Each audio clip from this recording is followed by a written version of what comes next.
Good morning, welcome back to my channel আহারে বাহারে।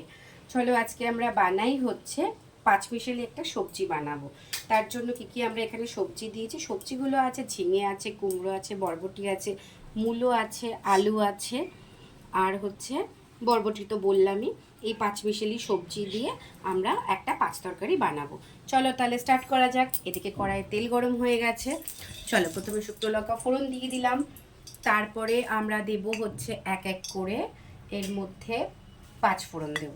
ঠিক আছে, শুকনো লঙ্কাটার পরে পাঁচ ফোড়ন দেব। একটুখানি সবসময় ফোড়নটাকে হতে দিতে হয়। তারপরে অ্যাকচুয়ালি মনে হলো অনেক রান্না করতে করতে না মনে হলো এই নর্মাল রান্নাটা মানে পাঁচমিশালি রান্নাটা তো সবার ঘরেই থাকে, নানান রকম সবজি।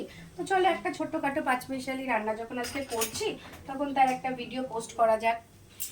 ঠিক আছে, এবার হলুদ দিয়ে দিলাম একটুখানি। হলুদটা দিলে কি হয়, হাতে তেলটা ছেটে না, আমার প্রত্যেকটা ভিডিওতেই আমি এটা বলি। এবার আমরা দেব হচ্ছে সবজিগুলো। এই হলুদটার জন্য কিন্তু এত ক্লোজ থেকে দিতে পারলাম আর কি।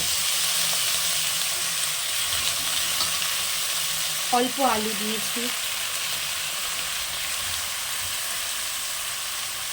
মোটামুটি সবজিগুলো একরকমভাবেই কাটতে হবে, মানে ছোট ছোট করে কেটেছি, যাতে কিনা সবকটা মানে দেখতেও ঠিকঠাক লাগে এবং একসাথে হয়েও যায়। সেদ্ধ হওয়ারও তো একটা ব্যাপার থাকে, যেমন ঝিঙেটা এর মধ্যে একটু নরম আছে, কুমড়োটা একটু কম্পারেটিভলি আলুর তুলনায় নরম থাকে। সেই কারণে কী করেছি, সব সবজিগুলো মোটামুটি বুঝে একটু ছোট ছোট করে কেটেছি আর কি, দেখতেও সুন্দর লাগে সেই কারণে। আচ্ছা, এবার সবজিগুলোকে গ্যাসটা বাড়িয়ে ভালো করে সবজিগুলোকে মিক্স করে নিই। মিক্স করে এই পাঁচমিশালি সবজির মধ্যে তো এক গাদা কিছু মশলা লাগে না, খুবই সাধারণ কিছু মশলা ইনগ্রেডিয়েন্টস আর কি এর মধ্যে লাগে। যেমন এর মধ্যে প্রথমে যেহেতু একটু হলুদ দিয়ে নিয়েছিলাম যাতে কিনা হাতে না ফোটে তেলটা, সেই কারণে এবার এর মধ্যে আরেকবার যতটা লাগবে আর কি প্রয়োজন সেই অনুযায়ী হলুদ দিয়ে নিলাম। নিয়ে তারপর এটাকে একটু মিক্স করব। একটু সেদ্ধ হয়ে এলে তারপরে নুনটা দেবো, শাকেও তাই একটু হওয়ার পর নুনটা দিলে পরিমাণটা বোঝা যায়, না হলে অনেক সময় কি হয় নুনটা বেশি হয়ে যায়। চলো তাহলে এবার হতে থাক, সঙ্গে থাকো আমার ভিডিওটা, প্লিজ দেখতে থাকো সবাই। চলো দেখে নেওয়া যাক কতটা সেদ্ধ হয়েছে। এই যে সুন্দর সেদ্ধ হয়ে গেছে।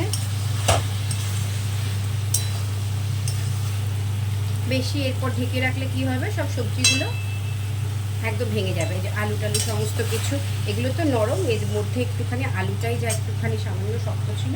চলো তাহলে সেদ্ধ ভালো করে হয়ে গেছে। এর মধ্যে আমরা কি করব না, পরিমাণ মতো আমরা নুনটা দিয়ে দেবো।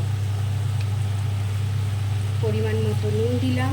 পাঁচমিশালি সবজিতে সবসময় একটুখানি চিনি দিতে হয়, মিষ্টি না দিলে ভালো লাগে না, সেই জন্য সামান্য মিষ্টি দিলাম।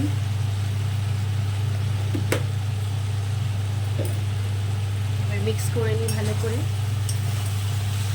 আর একটু সামান্য হয়ে এলে আমরা নামিয়ে দেব।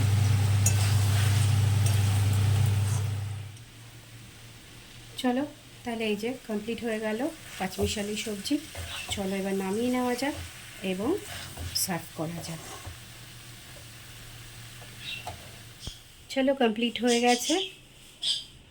আজকের লাঞ্চে পাঁচমিশালি সবজি করেছিলাম একদম ঘরোয়া পদ্ধতিতে, সহজ উপায়ে, তাই তোমাদের সাথে শেয়ার করলাম। সবার যদি ভালো লাগে তাহলে অবশ্যই লাইক, শেয়ার অ্যান্ড সাবস্ক্রাইব করে আমার পাশে থেকো। Thanks for watching, tata.